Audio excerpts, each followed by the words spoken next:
In the case of Flight 38, this theory is immediately questioned. Jet fuel has a certain odour. Anyone who has worked with an aircraft will know the distinctive smell of Jet A1 fuel. There was certainly a lot of fuel leaking from the aircraft, from the ruptures to the bottom of the engines when we arrived on site. A check of the plane's dipsticks confirms 2 of the tanks did in fact have fuel. So we knew that there was plenty of fuel on board this aircraft to complete the flight. There remain several other possible explanations for such a loss of power, and investigators must tackle them all. There is great confidence that the mystery can be solved, as any and every piece of evidence investigators could ever want is readily available. They have access to the pilot, the crew, and most importantly, the entire plane. We were quite fortunate to have the amount of data that we had on this aircraft. Because the aircraft remained intact, we were able to interrogate lots of computers and also get lots of data from the recorders. Additionally, we had data external to the aircraft, such as radar data and also the radio transmissions as well. Mark Ford retrieved the plane's flight data recorders, which promised to give investigators important clues. He has another resource, the QAR, or Quick Access Recorder. While the black boxes are in the rear of the plane, the QAR is a data recorder in the front, used mainly for diagnostics. It does have an advantage over the flight recorder, though, in that it has a greater memory capacity and can record additional parameters over and above those available on the flight recorder. You can recover the data from a Quick Access Recorder within a matter of minutes in some cases. Speed, altitude, control settings, cockpit conversations. In all, the various recorders have preserved 1,400 different pieces of data, which should help the investigators close the case. But when they study the QAR, what they find is chilling. The Quick Access Recorder data stopped about 45 seconds prior to the accident itself. Initial thoughts were that there was an electrical problem, possibly that had affected not only the QAR, but possibly the engines as well. The 777 is one of the latest advances to computer-assisted airplanes. Pilots don't directly control the plane. Instead, their inputs are sent to a computer. Those signals are then relayed to the engines, flaps, and other systems on the aircraft. Pete, I can't get power on the engines. A massive failure of the plane's information systems could explain why the engine stopped working. Perhaps the computers that control them froze. Farnborough is home to the AAIB. The flight data recorder has been sent here for analysis. An electrical problem would be recorded on this device. But interpreting the information will take some time. Time investigators don't have. There are hundreds of 777s landing every day. They need to find answers before whatever brought down Flight 38 strikes again. While they wait, authorities turn their attention to the fuel recovered from the ruined plane. A bad batch of fuel could have deprived the aircraft of power just when it needed it most. Well, fuel can be contaminated in many different ways. It can be particle contamination, it can be biological contamination, and they can get into filters to restrict the flow. We took several samples from various points within the fuel system. So not only from the fuel tank itself, but also from remnants within fuel lines and also within various fuel components. We managed to trace the fuel back through the documentation to a shipment of Jet A1 which came from South Korea, and that was shipped across in a tanker to China and was then transported by pipeline to Beijing Airport.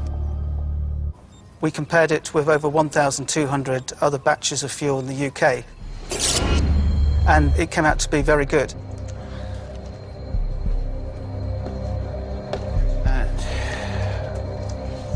Investigators next consider the possibility of a blockage in the fuel tanks. They discover some bizarre evidence. Several small pieces of tape are recovered, along with something else. When we were in the fuel tanks, we did find a few small articles. One of them was a red scraper. The items were likely left over from when the plane was built 7 years ago. But while they're peculiar, there's no indication that any of them played a role in bringing down the plane. Obviously, it's not ideal to find anything within a fuel tank. We obviously looked to see whether this would have had an effect on the fuel flow to the engines. The items were so small, they would not have caused a restriction.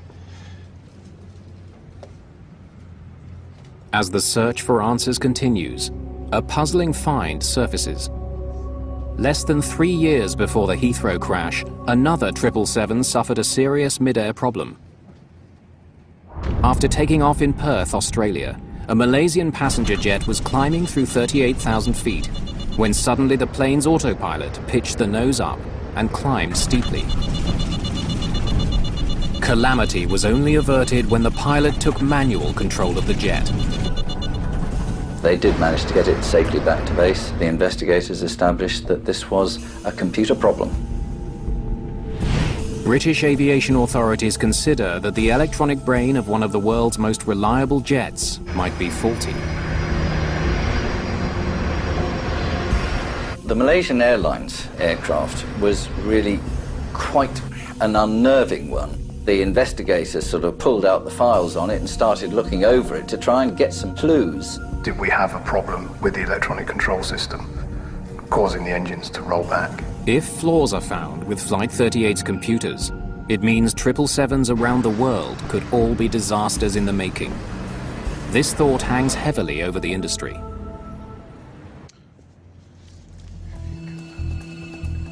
When the readout of the plane's flight data recorder is conducted in Farnborough, investigators learn that the crash could have been much worse.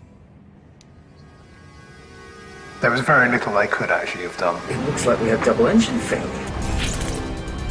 There was only 30 seconds between when they were fully aware of what was going on. Airspeed low. And the accident was inevitable. Records show that soon after the engines failed, the plane started falling faster than 1,800 feet a minute, a very steep descent.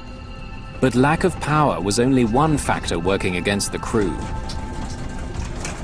They had extended their flaps on descent.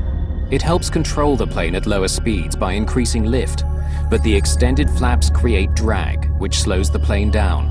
It takes more power to keep the plane flying with a wider wing. Airspeed low. I needed to raise the flaps. I knew that by raising it 1 notch to flap 25 would be the right thing to do. To reduce the drag, that's what I had to do.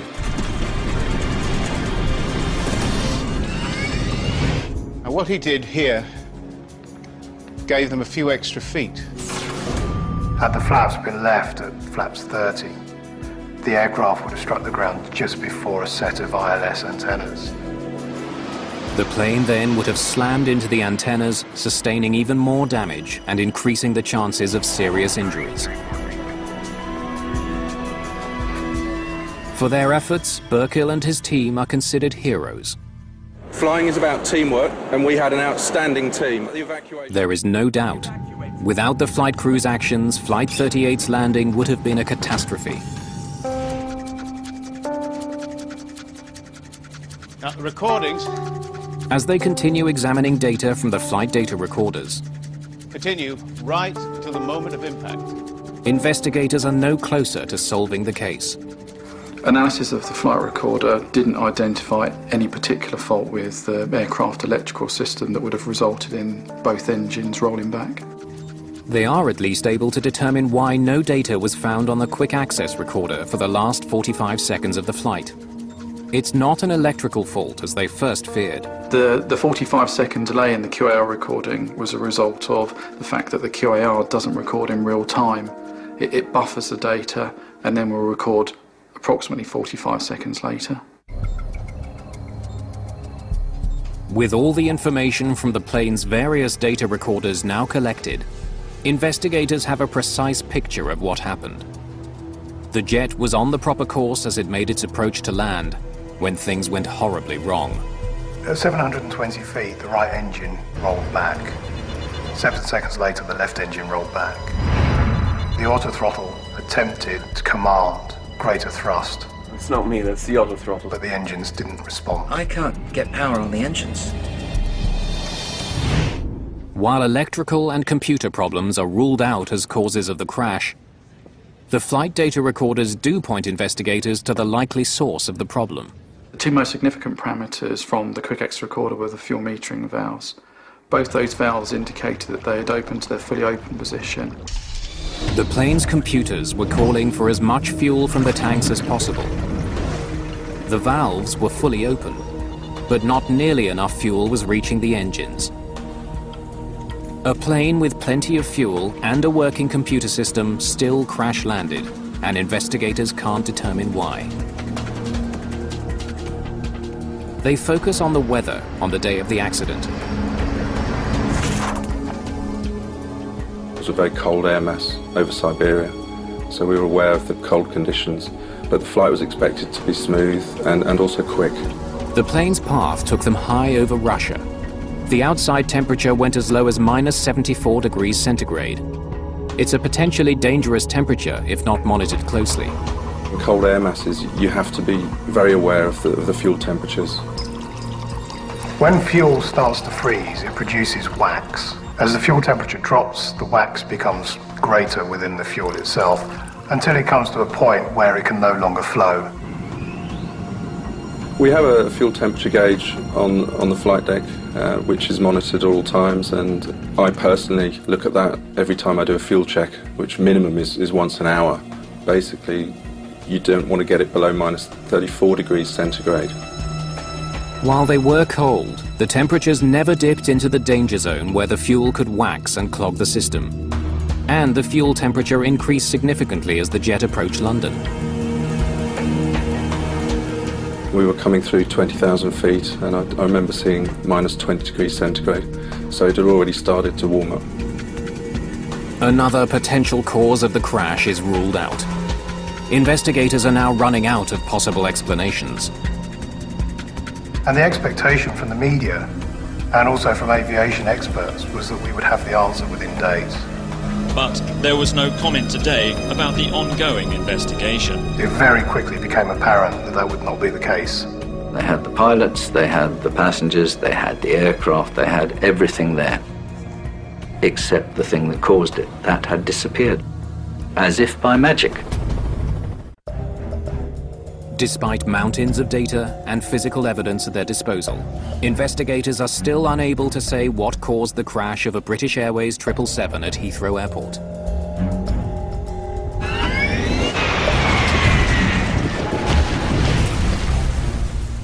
They turn to a failure of the fuel delivery system as a culprit. To prove it was responsible, they need to pinpoint anything out of the ordinary about Flight 38's journey on January the 17th, 2008. It's a daily flight operating from Beijing to Heathrow. We wanted to work out what was unique about this flight. Why this flight in particular? If you've got a very puzzling incident, like the 777 accident at Heathrow, you're going to mine all the data you can. Just put them over there for now.